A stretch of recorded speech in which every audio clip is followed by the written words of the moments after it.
नमस्कार दोस्तों। आज हम सुनेंगे सोमवार व्रत कथा। एक नगर में एक साहूकार रहता था। उसके घर में किसी चीज की कमी नहीं थी, परंतु वह पुत्र न होने के कारण बहुत दुखी था। पुत्र की कामना के लिए वह प्रत्येक सोमवार शिवजी का व्रत और पूजन किया करता था तथा सायंकाल मंदिर जाकर शिवजी के सामने दीपक जलाया करता था।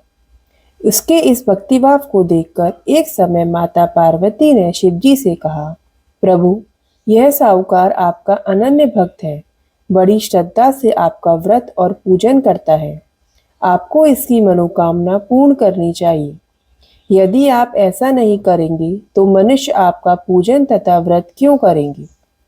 माता पार्वती का ऐसा आग्रह देख शिवजी कहने लगे, हे पार्वती, इसके भाग्य में पुत्र न होने पर भी मैं इसको पुत्र की प्राप्ति का वर देता हूँ, परंतु वह 12 वर्ष तक ही जीवित रहेगा। माता पार्वती और भगवान शिव का यह वार्तालाप साहूकार सुन रहा था।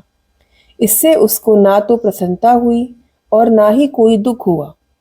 वह पूर्व की तरह शिवजी का व्रत और पूजन करता रहा। कुछ समय बाद साहूकार के घर अति सुंदर पुत्र हुआ।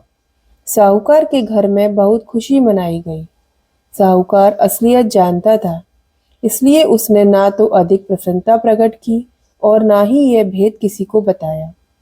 जब वह बालक 11 वर्ष का हो गया तो उसकी माता ने साहूकार से उसका विवाह करने के लिए कहा। साहूकार इसके लिए राजी नहीं हुआ। उसने बालक के मामा को बुलाकर उसे बहुत सा धन देकर कहा, तुम बालक को पढ़ने के लिए काशी ले जाओ और रास्ते में यज्ञ आदि शुभ कर्म करते हुए जाना। दोनों मामा भांजे यज्ञ करते, ब्राह्मणों को भोजन कराते तथा दक्षिणा देते काशी जी की ओर चल पड़े। रास्ते में एक शहर पड़ा। उस शहर में राजा की कन्या का विवाह था, परंतु जो राजकुमार विवाह करने के लिए आया था वह एक आंख से काना था। उसके पिता को इस बात की बड़ी चिंता थी कि कहीं राजकुमार को देख राजकुमारी तथा उसके माता पिता विवाह में किसी प्रकार की अड़चन न पैदा कर दें। जब उसने सेठ के अति सुंदर लड़के को देखा तो मन में विचार किया कि क्यों ना द्वारचार के समय इस लड़के से वर का काम चला लिया जाए। ऐसा मन में विचार कर राजकुमार के पिता ने उस लड़के और उसके मामा से बात की। वे राजी हो गए। फिर साहूकार के लड़के को वर के कपड़े पहनाकर तथा घोड़ी पर बैठाकर कन्या के द्वार पर ले गए। सभी कार्य बिना किसी विघ्न के पूर्ण हो गए। राजकुमार के पिता ने सोचा कि यदि विवाह का कार्य भी इसी लड़के से करा लिया जाए तो क्या बुराई है। ऐसा विचार कर लड़के और उसके मामा से कहा, यदि आप फेरों और कन्यादान के काम को भी करा दें तो मैं इसके बदले आपको बहुत सारा धन दूंगा। दोनों ने इसे स्वीकार कर लिया। विवाह कार्य अच्छी तरह से संपन्न हो गया। सेठ का पुत्र जिस समय जाने लगा तो उसने राजकुमारी के चुनरी के पल्ले पर लिख दिया, तेरा विवाह मेरे साथ हुआ है, परंतु जिस राजकुमार के साथ तुमको भेजेंगे वह एक आंख से काना है। मैं काशी जी पढ़ने जा रहा हूँ। सेठ के लड़के के जाने के बाद राजकुमारी ने जब अपनी चुनरी के पल्ले पर ऐसा लिखा हुआ पाया तो उसने अपने पिता को सारी बात बताई और कहा कि मैं काने राजकुमार के साथ नहीं जाऊंगी।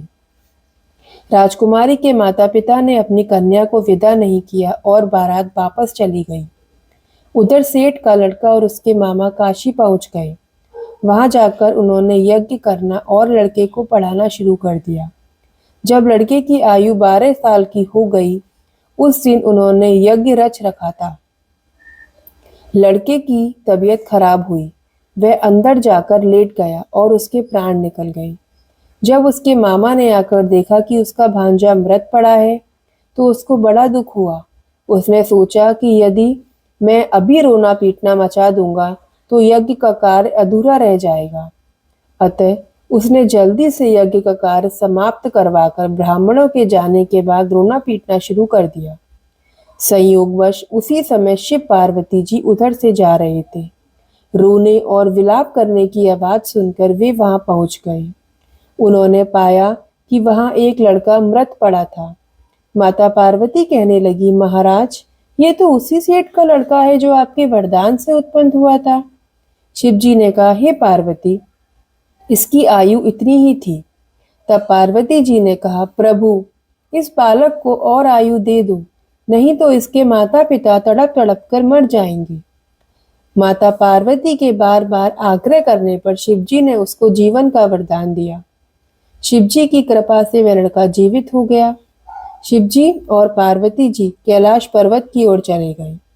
शिक्षा पूर्ण होने पर वह लड़का और उसका मामा उसी प्रकार यज्ञ आदि शुभ कर्म करते अपने घर की ओर चल पड़े। रास्ते में उसी शहर में आए जहाँ की राजकुमारी से उस लड़के का विवाह हुआ था। वहां आकर उन्होंने यज्ञ आरंभ कर दिया।